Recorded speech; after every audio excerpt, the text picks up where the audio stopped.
ان مثل عیسی عند اللہ کمثل آدم خلقہ من تراب ثم قال له کن فیکن الحق من ربک فلا تکن من الممترین فمن حاجاک فیہ من بعد ما جاءک من العلم فقل تعالوا ندعو ابناءنا وابناءکم ونساءنا ونساءکم وانفسنا وانفسکم ثم نبتہل فنجعل لعنت اللہ علی الکاذبین۔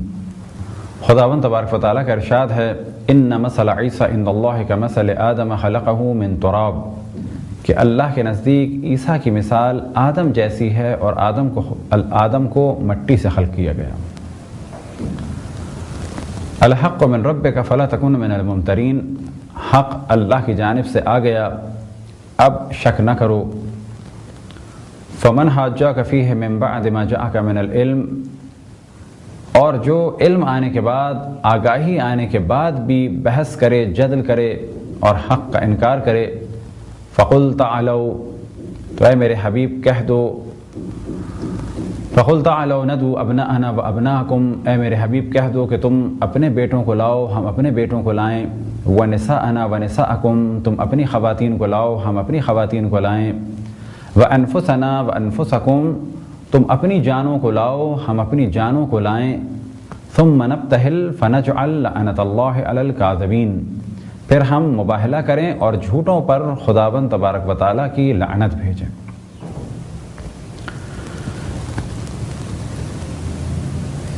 یہ 3 آیات سورہ آل عمران کی آیت نمبر 59، 60 اور 61، 59، 60 اور 61۔ اس آیے قرآن مجید میں خداوند تبارک و تعالیٰ نے مولا علی علیہ السلام کے فضائل کو بہترین طریقے سے اور باقی اہل بیت علیہ السلام کے فضائل کو بہت ہی واضح اور بہترین طریقے سے بیان فرمایا۔ ایک روایت میں نقل ہوا کہ امام رضا علیہ السلام سے سوال کیا گیا کہ مولا علی علیہ السلام کی شان میں سب سے زیادہ فضیلت بیان کرنے والی آیت کون سی ہے؟ تو آپ نے اسی آیت کی جانب توجہ دلائی، وَأَنفُسَنَا وَأَنفُسَكُمْ۔ یہ آیت کیا ہے، اس کا بیک گراؤنڈ کیا ہے، شان نزول کیا ہے، اور علماء اہل تشیع اور اہل تسنن کیا فرماتے ہیں؟ تو پہلے مرحلے میں اس کی شان نزول بیان ہو، نجران کے عیسائی رسول اللہ صلی اللہ علیہ وسلم کی خدمت میں آئے اور آنے کے بعد ایک سوال پیش کیا، اور سوال اس طریقے سے تھا، اور وہ یہ بھی جانتے تھے کہ رسول اللہ صلی اللہ علیہ وسلم کا کیا عقیدہ ہے، نظریہ ہے جناب عیسیٰ کے بارے میں، جناب مریم کے بارے میں، لہٰذا اسی عقیدے اور نظریے کو مد نظر رکھتے ہوئے انہوں نے اپنے نظریے کو رسول اللہ صلی اللہ علیہ وسلم کی زبان سے ثابت کروانا چاہا اور وہ ناکام رہے۔ تو بس پہلے مرحلے میں واضح رہے کہ نجران کے عیسائی حضرت عیسیٰ اور حضرت مریم کے بارے میں اسلام کا کیا نظریہ ہے، قرآن کیا کہتا ہے، رسول اللہ صلی اللہ علیہ وسلم کیا ارشاد فرماتے ہیں، یہ ان کو معلوم تھا۔ واقعہ کب کا ہے؟ یہ 9 ہجری کا واقعہ ہے۔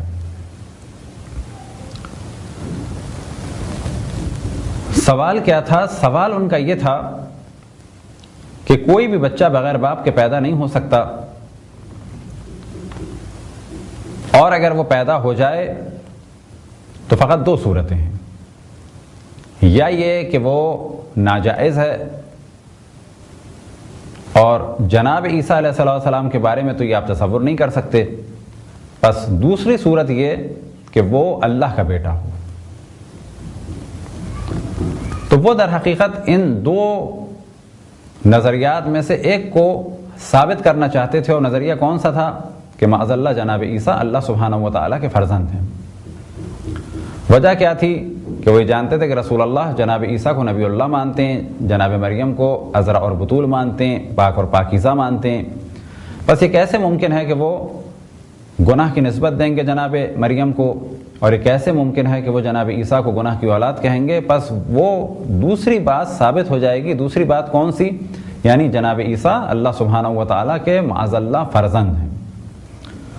یہ تھا ان کا اصل ہدف، لہذا وہ آئے رسول اللہ صلی اللہ علیہ وسلم کی خدمت میں، اور آنے کے بعد یہ سوال پیش کیا۔ اللہ سبحانہ و تعالیٰ کی جانب سے وحی نازل ہوئی، ان مثل عیسیٰ عند اللہ کمثل آدم خلقہ من تراب ثم قال له کن فیکن۔ کہ اللہ کے نزدیک عیسیٰ کی مثال آدم جیسی ہے اور انہیں مٹی سے خلق کیا اور کہا کن فیکن۔ اس مختصر سی آیت میں یہ جواب دے دیا گیا کہ جس طرح سے جناب آدم کو بغیر ماں باپ کے اللہ سبحانہ و تعالیٰ خلق کر سکتا ہے، بالکل ایسے ہی جناب عیسیٰ کو بھی خلق کر سکتا ہے۔ بس جناب عیسیٰ کی مثال ایسی ہی جیسے کہ جناب آدم کی، بلکہ جناب آدم میں اور زیادہ خصوصیات تھی۔ وہ کیا خصوصیت؟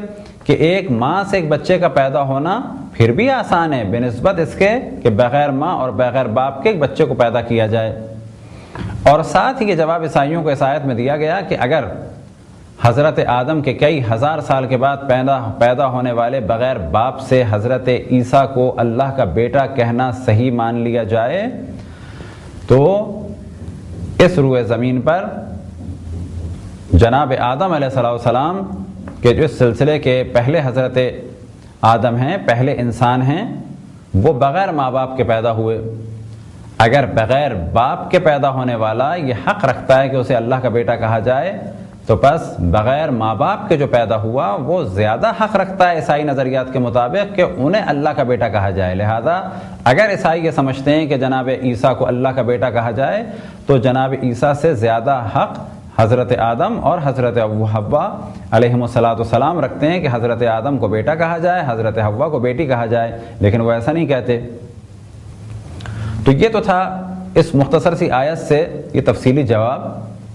اور پھر آپ اللہ سبحانہ و تعالیٰ نے واضح پیغام دیا کہ اگر یہ نہیں مانتے، حق آنے کے بعد بھی اقرار نہیں کرتے تو کیا کرو؟ فَقُلْ تَعَالَوْا نَدْعُوا أَبْنَاءَنَا وَأَبْنَاءَكُمْ وَنِسَاءَنَا وَنِسَاءَكُمْ وَأَنفُسَنَا وَأَنفُسَكُمْ ثُمَّ نَبْتَهِلْ فَنَجْعَلْ لَعْنَةَ اللَّهِ عَلَى الْكَاذِبِينَ۔ تو یہ تفصیل سے آیات آئیں، لیکن جو ہمارا اس وقت موضوع ہے کہ مباہلے کو بیان کر دیا، الحق من ربک فلا تکن من الممترین، حق آ گیا اب شک کرنے والوں میں سے نہ ہو۔ فمن حاجاک فیہ من بعد ما جاءک من العلم، اب جو بحث کرے، جدل کرے، انکار کرے حق کو ماننے سے، فقل تعالوا ندعوا ابناءنا وابناءکم ونساءنا ونساءکم وانفسنا وانفسکم ثم نبتہل فنجعل لعنۃ اللہ علی الکاذبین۔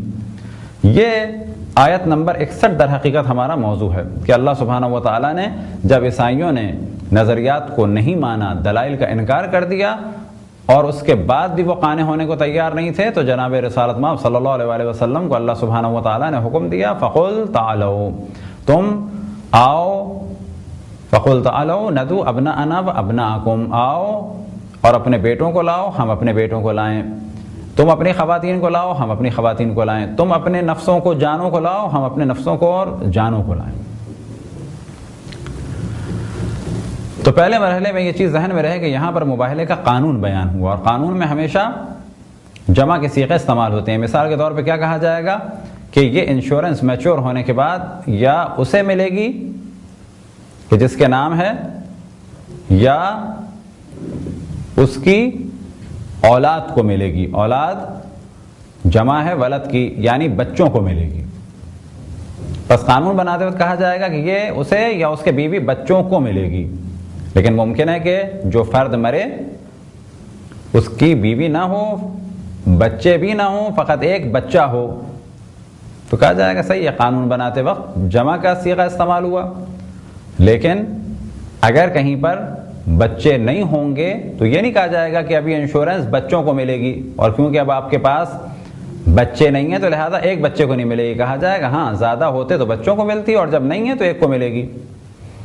تو پہلے اس مرحلے کی جانب توجہ رہے کہ اللہ سبحانہ و تعالیٰ نے یہاں پر صیغے جمع کے استعمال کیے، فَقُلْ تَعَالَوْا نَدْعُوا أَبْنَاءَنَا وَأَبْنَاءَكُمْ، تم اپنے بیٹوں کو لاؤ، ہم اپنے بیٹوں کو لائیں، تم اپنے بیٹوں کو لاؤ، وَنِسَاءَنَا وَنِسَاءَكُمْ، ہم اپنی خواتین کو لائیں، تم اپنی خواتین کو لاؤ۔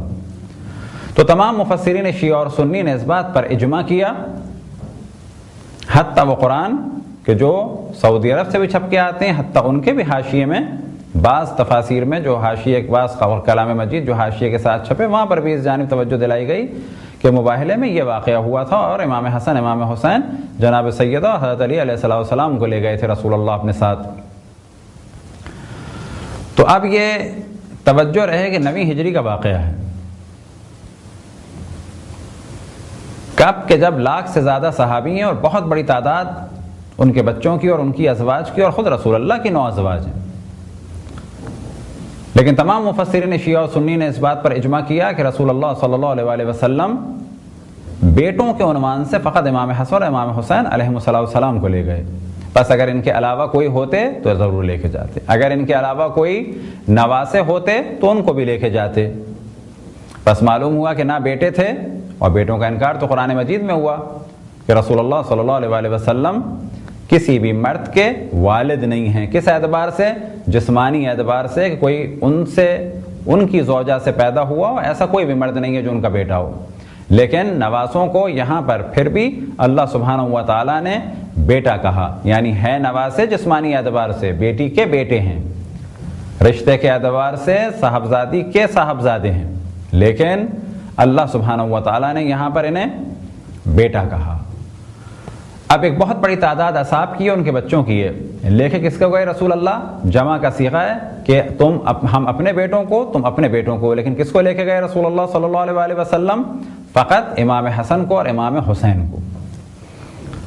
اگر ایک کا یا دو کا ذکر ہوتا تو یہی کہا جاتا جی ان کو لے گئے تھے، اگر ہمارا ہوتا تو ہمیں بھی لے جاتے، تو بھی فضیلت اہل بیت کی ہوتی کہ جی انہی کا ذکر تھا، آپ کا نہیں تھا. لیکن یہاں پر تو گنجائش ہے، بہت ساروں کو لے جایا جا سکتا ہے، کیونکہ عربی میں ایک مفرد ہوتا ہے، ایک تثنیہ ہوتا ہے، ایک جمع ہوتا ہے. مفرد یعنی مثال کے طور پہ رجل ایک مرد، رجلان دو مرد، رجال تین یا تین سے زیادہ. بس عربی میں ایک مفرد ہوتا ہے جو ایک کے لیے، ایک تثنیہ ہوتا ہے جو دو کے لیے، ایک جمع ہوتا ہے جو کم سے کم تین اور زیادہ سے زیادہ جتنے بھی ہوں. ابنانا جمع کا صیغہ ہے جو کم سے کم تین اور ان سے زیادہ پہ منطبق ہوتا ہے. لیکن یہاں پر رسول اللہ صلی اللہ علیہ وسلم نے اپنے عمل سے ثابت کر دیا کہ اس امت میں میرے بیٹے کہلانے کے لائق کوئی بھی نہیں ہے سوائے امام حسن کے اور امام حسین کے. لہذا فقط دو افراد کو بیٹوں کے عنوان سے لے گئے، ایک امام حسن کو، ایک امام حسین کو. اگلے مرحلے میں حکم ہوا وَنِسَاءَنَا وَنِسَاءَكُمْ، اور یہ آیت اور اس کا خصوصاً یہ حصہ بہت زیادہ لطیف اور ظریف ہے. یہاں پر حکم ہوا وَنِسَاءَنَا وَنِسَاءَكُمْ. اگر ہوتا وَبَنَاتِنَا وَبَنَاتِكُمْ تو لوگ کہتے کہ ازواج کا ذکر نہیں تھا، لہذا رسول اللہ بیٹیوں کو لے گئے کیونکہ بیٹیوں کا کہا. لیکن اگر ازواج کو کہا ہوتا تو ازواج ضرور جاتی. لیکن اللہ سبحانہ و تعالیٰ نے نہ تو یہاں پر یہ کہا وَبَنَاتِنَا وَبَنَاتِكُمْ، نہ یہ کہا کہ وَأَزْوَاجَنَا وَأَزْوَاجُكُمْ، وَأَزْوَاجَنَا وَأَزْوَاجُكُمْ یہ بھی نہیں کہا، بلکہ کیا کہا؟ وَنِسَاءَنَا وَنِسَاءَكُمْ. نساء ایک ایسا لفظ ہے کہ جس میں بیٹیاں بھی آ جاتی ہیں اور ازواج بھی آ جاتی ہیں. آخر زمانے کی یہ آیت ہے، تقریباً 1 سال 2 مہینے اور 7 یا 8 دن پہلے کی آیت ہے. لیکن ہم یہ دیکھتے ہیں کہ ایک وسیع مفہوم ہے وَنِسَاءَنَا وَنِسَاءَكُمْ. نہ ازواج کو رسول اللہ صلی اللہ علیہ وسلم لے کے گئے اور نہ ہی کسی اور خاتون کو. نساء جمع کا صیغہ ہے، فقط ایک خاتون کو اپنے ساتھ لے کے گئے اور وہ تھیں حضرت فاطمہ زہرا صلوات اللہ وسلام علیہا. جبکہ نساء میں ازواج کے جانے کے امکانات تھے، کیونکہ نساء بیویوں پر بھی منطبق ہوتا ہے. یا نساء النبی تو قرآن میں بہت واضح ہے، لیکن وَنِسَاءَنَا وَنِسَاءَكُمْ، ہم اپنی بیویوں، ہم اپنی خواتین کو لائیں، تم اپنی خواتین کو لاؤ. اس کے باوجود بھی رسول اللہ صلی اللہ علیہ وسلم ازواج کو نہیں لے گئے. اگلے مرحلے میں وَأَنفُسَنَا وَأَنفُسَكُمْ، نفس کی جگہ انفس، جمع کیا ہے؟ انفس. لیکن رسول اللہ صلی اللہ علیہ وسلم کتنوں کو لے گئے؟ صرف ایک کو، نہ 2 کو نہ 3 کو. اب یہ 1 سال 2 مہینے اور تقریباً 7 یا 8 دن پہلے آیت نازل ہوئی. کئی لاکھ صحابی ہیں، کئی لاکھ مسلمان ہو چکے ہیں، لیکن نفس رسول بن کے جانے کے لائق کوئی بھی نہیں ہے سوائے مولا امیر المؤمنین علی ابن ابی طالب کے. لہذا نفس رسول بن کے، عام طور پہ نفس، انفس کا ترجمہ نفس کر دیا جاتا ہے، یہ بھی صحیح ہے لیکن در حقیقت ترجمہ نہیں ہے. یہاں ہم نے کیا کیا؟ انفس عربی کی جمع تھی، اس کو بدل کے ہم ہندی کی جمع کر دیتے ہیں. تم اپنے نفسوں کو لاؤ، ہم اپنے نفسوں کو لائیں. ہم اپنے نفسوں کو لائیں، تم اپنے نفسوں کو لاؤ. بس معلوم ہوا نفس کو جمع کر دیا واو اور نون کے ساتھ. وہاں پہ کس صورت میں تھا؟ انفس تھا. لیکن اگر ترجمہ کیا جائے پورا تو زیادہ مناسب ترجمہ یہ ہوگا تم اپنی جانوں کو لاؤ. یعنی مولا امیر المؤمنین جان رسول اللہ، جمع کا صیغہ لیکن ایک کو لے کے جا رہے ہیں. لاکھ سے زیادہ صحابی لیکن نفس رسول فقط ایک. بس معلوم ہوا کہ یہ 4 ہستیاں رسول اللہ کے ساتھ گئیں. یہ کل ملائے کتنے ہو گئے؟ 5. آگے آگے رسول اللہ صلی اللہ علیہ وآلہ وسلم، ان کے پیچھے حضرت فاطمہ زہرا سلام اللہ علیہا، ایک جانب امام حسن علیہ السلام، ایک جانب امام حسین علیہ السلام، اور جناب سیدہ سلام اللہ علیہ کے پیچھے مولا امیر المؤمنین علی ابن ابی طالب علیہ السلام. اور جب گھر سے نکلے تو رسول اللہ صلی اللہ علیہ وآلہ وسلم نے اپنی ابا ان سب پر ڈال دی کچھ دیر کے لیے. لہذا جب آپ ابا کے نیچے ہیں تو پنجتن پاک علیہ السلام کے لیے ایک لفظ جملہ استعمال ہوتا ہے آل ابا. اور جب آپ کسا کے نیچے ہیں تو کہا جاتا ہے اصحاب کسا. پھر آپ میدان کی جانب بڑھے. طویل واقعہ ہے. جب دیکھا عیسائی راہبوں نے، پہلے وہ کہہ چکے تھے کہ اگر یہ اپنے لشکر کے ساتھ اصحاب کے ساتھ آئیں تو سمجھ لینا کہ یہ وہ نبی نہیں ہیں، اور اگر فقط اپنے گھر والوں کے ساتھ آئیں تو سمجھ لینا کہ یہ وہی نبی ہیں. واقعہ طویل ہے. جو آیا تھا وہ جانتا تھا، اور وہ اپنے بھائی سے پہلے بھی کہہ چکا تھا کہ یہی وہ نبی ہے، لیکن اس کے باوجود وہ ایمان لانے کو تیار نہیں تھا. چھوٹا بھائی بعد میں ایمان لے آیا تھا. واقعہ طویل ہے. لیکن اس آیت سے مولا علی علیہ السلام کی عظمت مخصوصاً، اور بعد میں جناب سیدہ اور امام حسن امام حسین علیہ السلام کے فضائل بہت ہی بہترین طریقے سے واضح ہو جاتے ہیں کہ اگر ابناء رسول اللہ کوئی ہے تو امام حسن امام حسین. نساء نبی میں اگر کوئی ہے اس قابل کہ جا سکے مباہلے میں تو فقط جناب سیدہ، کیونکہ معاملہ فقط جانے کا نہیں تھا. معاملہ یہ تھا کہ بعد میں کیا کرنا ہے؟ ثم نبتہل، مباہلہ کرنا ہے. فنجعل لعنت اللہ علی الکاذبین، جھوٹوں پہ خدا کی لعنت ہو. فقط وہ جا سکتے تھے کہ جنہوں نے نہ پہلے کبھی جھوٹ بولا ہو اور نہ بعد میں کبھی جھوٹ بولنے کا امکان ہو. اور یہ ہستیاں اس وقت فقط 5 تھیں. اب اس آیت سے جو امامت مولا امیر المؤمنین علیہ السلام ثابت ہوتی ہے وہ کیسے؟ قرآن مجید میں حکم ہے کونوا مع الصادقین. قرآن مجید میں اگر کوئی سچے ہیں رسول اللہ صلی اللہ علیہ وآلہ وسلم کے دور میں تو وہ یہ ہے. اور کس طریقے سے ثابت ہوگی؟ کہ بعد رسول اللہ اگر سوال کیا جائے کہ کچھ افراد ہیں اور ان میں سے ایک وہ ہے کہ جس سے کبھی بھی جھوٹ صادر نہیں ہوا، جس نے کبھی بھی جھوٹ نہیں بولا، اور قرآن کی گواہی ہے وہ کبھی جھوٹ بولے گا بھی نہیں، وہ بہتر ہے جانشینی رسول اللہ کے لیے یا اس کا غیر؟ تو عقل کہتی ہے وہ بہتر ہے. سوال کیا جائے کہ ایک شخص بعد رسول اللہ وہ ہے کہ جس کو قرآن مجید میں نفس رسول کہا گیا، رسول اللہ کی جان، رسول اللہ کی روح، وہ مقدم ہے رسول اللہ کی خلافت میں اور وزارت میں اور نیابت میں اور وصایت میں. وہ بہتر ہے امت مسلمہ کی رہبری اور امامت کے لیے یا وہ کہ جو نفس رسول اللہ نہ ہو؟ تو کہا جائے گا وہ کہ جو نفس رسول اللہ ہو.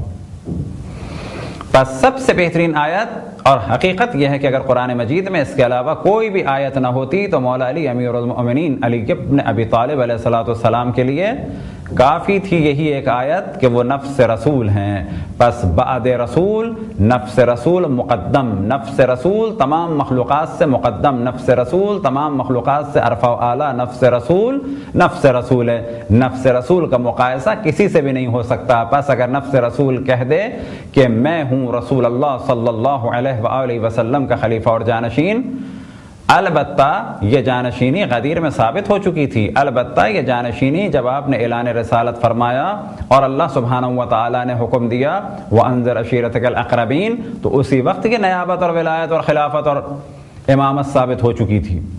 لیکن اگر کوئی اسے نہ مانے تو حقیقت یہ ہے کہ یہی ایک آیت اور اس کا فقط ایک یہ لفظ وَأَنفُسَنَا، یہ جملہ وَأَنفُسَنَا وَأَنفُسَكُمْ، اس میں نفس رسول جو بھی ہے وہ تمام امت سے مقدم ہے، تمام اصحاب سے مقدم ہے. بس یاد رکھیں یہ آیت نازل ہوئی بالکل آخر ایام میں، رسول اللہ صلی اللہ علیہ وآلہ وسلم فقط اور فقط مولا امیر المؤمنین کو لے گئے، جبکہ اس زمانے میں 1 لاکھ سے زیادہ اصحاب تھے، اور یہ وہ آیت ہے جو مولا امیر المؤمنین کو تمام اصحاب سے ممتاز کر دیتی ہے کہ آپ صحابی نہیں بلکہ خود نفس رسول تھے۔ وَأَنفُسَنَا وَأَنفُسَكُمْ، 1 لاکھ سے زیادہ صحابی لیکن نفس رسول فقط ایک۔ یہی وہ آیات ہیں جو در حقیقت بعد رسول اللہ لوگوں کو گمراہی سے بچاتی ہیں، اور یہ بتاتی ہیں کہ اگر بعد رسول اللہ سوال کیا جائے کہ کس کو رسول اللہ کا جانشین مانا جائے تو عقل یہ کہتی ہے کہ اصحاب کا درجہ کتنا ہی بلند کیوں نہ ہو، اگر ان کے درمیان کوئی نفس رسول ہے تو وہ مقدم ہے۔ کیوں کہ خلیفہ رسول نفس رسول سے بہتر نہیں ہو سکتا۔ اب اگر مولا امیر المؤمنین ہیں بعد رسول اللہ تو عقل یہ کہتی ہے کہ نفس رسول، جسے قرآن میں نفس رسول کہا گیا، وہ مقدم ہے تمام افراد پر۔ ابناء رسول اللہ مقدم ہیں تمام افراد پر، اور اہل بیت رسول اللہ مقدم ہیں تمام افراد پر۔ یہ وہ آیت تھی کہ جو بعد رسول اللہ کے پرابلم کو سالو کرتی ہے اور بتاتی ہے کہ اگر نفس رسول ہے تو پھر کہیں جانے کی ضرورت نہیں، لہذا رسول اللہ نے اپنی زندگی میں بحکم خداوند تبارک و تعالی امت کی ہدایت کے لیے مباہلے کے وقت بحکم اللہ سبحانہ و تعالی مولا امیر المؤمنین کو نفس رسول کہلوایا، نفس رسول اللہ نے مخاطب کیا۔ اب جب نفس رسول مولا امیر المؤمنین ہیں تو بلا شک نفس رسول خلیفہ رسول بننے میں تمام افراد سے مقدم ہے۔ خداوند تبارک و تعالیٰ سے دعا ہے کہ بحق محمد و آل محمد ہمیں اپنے رسول، اپنی حجتوں، خصوصاً امام زمان علیہ السلام کی معرفت اور اطاعت کی توفیق عطا فرمائے۔ وصلی اللہ علی محمد و آلہ الطاہرین۔